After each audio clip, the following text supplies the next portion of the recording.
So I'd like to think of my whole life as like it's been a kind of a radical act of generosity in itself. Many blessings in disguise. In the past I used to think they were bad curses, but now in hindsight everything emerges, right?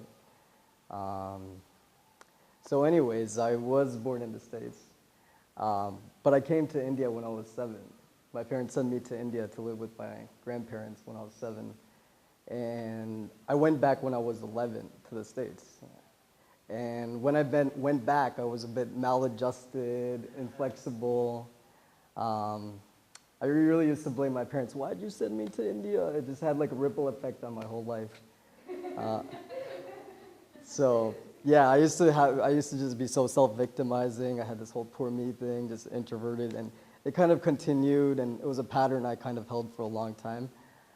Um, so yeah, so I wasn't your typical American-born Indian. I was like a little, off-center.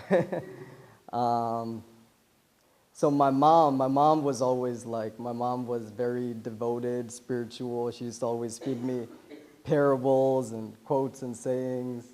And on the other hand, my dad was like a straight up secular, rational materialist. So I'm like, I used to look at both of them, and both of them were crazy to me. I'm like, who the hell are these two?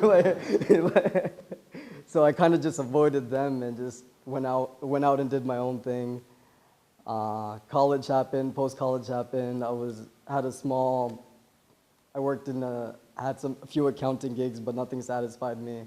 So then I moved to California, and so I was chasing hippies, and I was just chasing my freedom.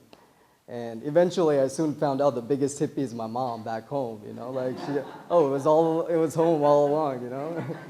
So, uh, and then so I chanced upon this whole idea of having an eco-village, and originally my dream was to come back to India and figure out a financial. My dad being a secular materialist, invested heavily in India, so that paid off too. So I thought, oh, maybe I can get a piece of that pie and go back to the States and invest it, start an eco-village.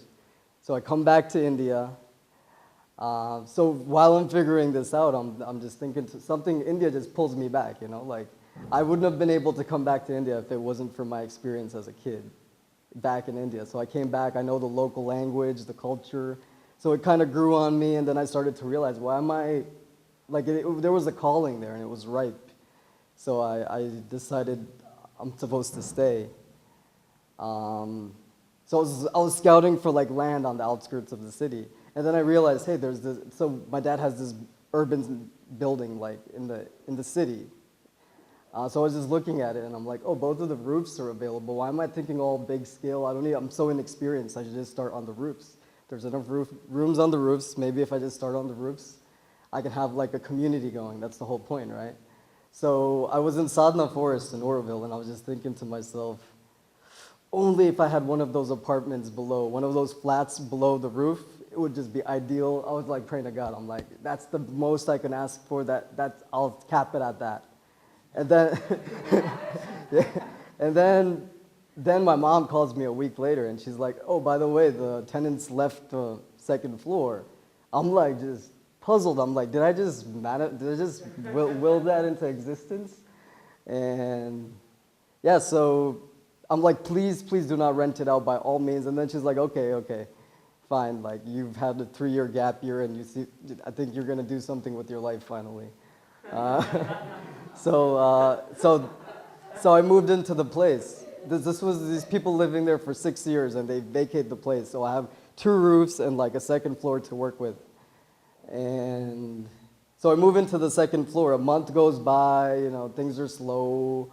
I'm still in that self-doubt thing. I'm like, oh, I couldn't believe I'm in India doing this. I was in denial, even though all these, magnificent things were manifesting.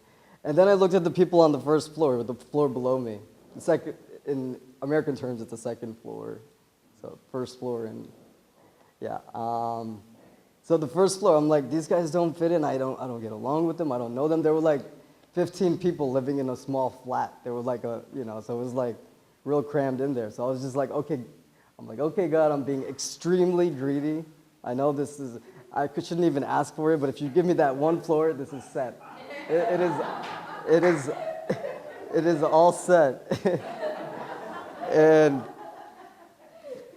And then like one day I'm peering out my balcony and I see them like moving their furniture on, into the lorry, and I'm like, no, they're just switching furniture. And then I realized like one of the guys just got married and like it's time to move out. I think they reached like critical mass or something. They couldn't they couldn't fit in there anymore.